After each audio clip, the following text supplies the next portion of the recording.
This is now, we're a few weeks after he signed the order to stop the family separations.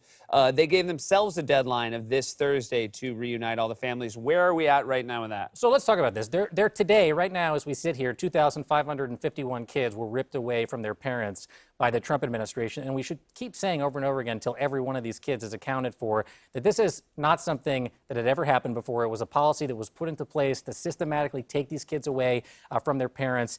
It's a crisis on the scale of a natural disaster that was man-made by the Trump administration. This is a crisis of their own creation. Thursday is the deadline. They're now saying that something like 900 of the 2,551 have been reunited, but they're also saying over a third may never, ever be reunited, or at least it's going to be very complicated to put these people back together. And we just have to continue to demand answers from the administration because none of these kids should have been separated in the first place. Now, that failure to reunite the children, is this a byproduct of how terribly planned this was to begin with? Yeah, absolutely. There was never a plan. First of all, some of the shelters that I went to, and I went inside some of these places, it was the most harrowing experience as a father of a young kid like you that I've ever seen in my life. The shelters, for the most part, take good care of the kids, but they didn't know these kids were coming separated from their parents.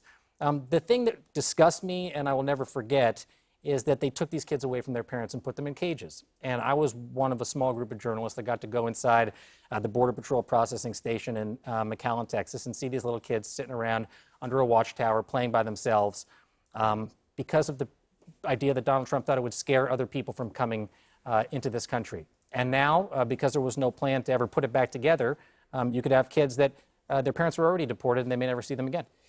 There's this sense now that, they're trying to fix it. Do you think they're trying to fix it because they realized how awful an act it was in the first place, or do you think they're just trying to fix what has become a PR disaster? No, and I'll tell you something. I saw Sean Spicer in this building, the former president. Yeah, exactly. Thank you.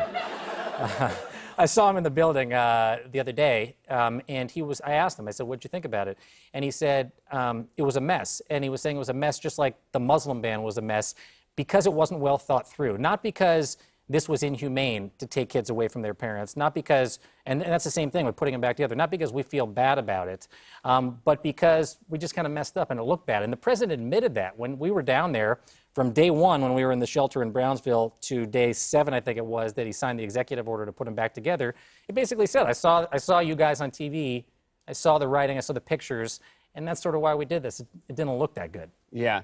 You're doing incredible work. Thank you so much for continuing it. It's obviously very exciting for me to see you because I've been following the work you've been doing on TV. Other people are excited to see you because they think you're someone else. Yeah, that's true. J.J. Abrams. J.J. Abrams. Here, why don't you hold that up for us? Because I will think that, go right over there. That's, I'm not nearly as rich. In fact, I'm not anywhere close to. I would love to have the J.J. Abrams money, is what I say when people come up to me on the street. So, J.J., hit me up. Yeah, there you go. Thank you very much for being here. Can I have this? Yeah, you can have that. That's the least we can do. Okay, thank you. Hey, thanks for being here today. Keep up the great work. I really appreciate it.